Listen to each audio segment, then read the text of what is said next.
Hello guys, welcome to In 5 Minutes. In this presentation we are going to see the difference between RAM and ROM memory. So let us start from the RAM and ROM. The very first point is RAM stands for random access memory and the read-only memory stands for the ROM.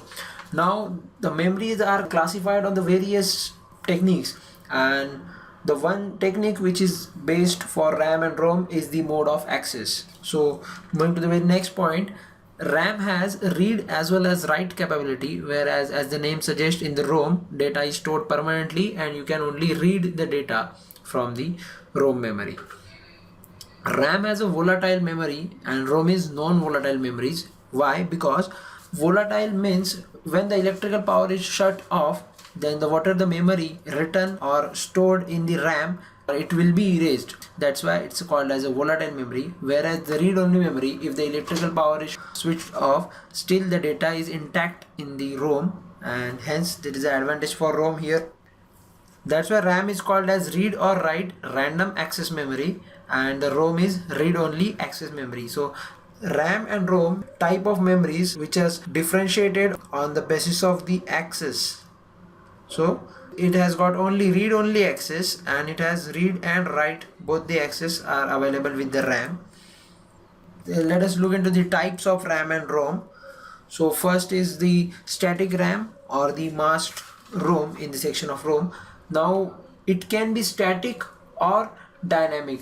This is static memory, the content of memory location do not change with the time, and whereas in dynamic memories or dynamic RAM, the information is stored in terms of MOS capacitors which change with respect to time, and therefore it has to be refreshed regularly.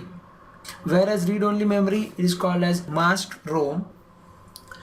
The masked ROM, it is a device that contains the pre-programmed set of data and instructions. The masked ROM is the program at the time of manufacturing according to the information specified by the user and which cannot be changed after packaging.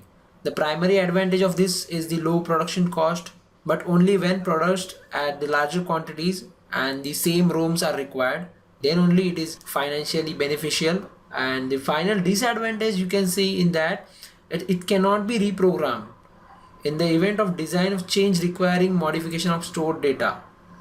If you want to modify the data or design the data in different manner, it is not possible in the case of masked ROM. We'll see the dynamic RAM here and the various type of ROM, that is PROM, EPROM or double EPROM. So let us start with dynamic RAM. As I already told you that dynamic, the data is stored in the MOS capacitors and which should be refreshed at regular interval of times because it may lose the data. Whereas PROM, that is nothing but programmable ROM. Just now I told you, masked ROM you cannot reprogram it after manufacturing. So they have another set of ROM, that is programmable ROM. Next one is EPROM or EPROM you can call it as. It is electrically programmable. Third one, that is double EPROM, that is electrically erasable also. Means what? The ROM, PROM, EPROM and double EPROM, we are going to see the difference between these two in the further sessions. For the sake of time, remember what the abbreviation stands for.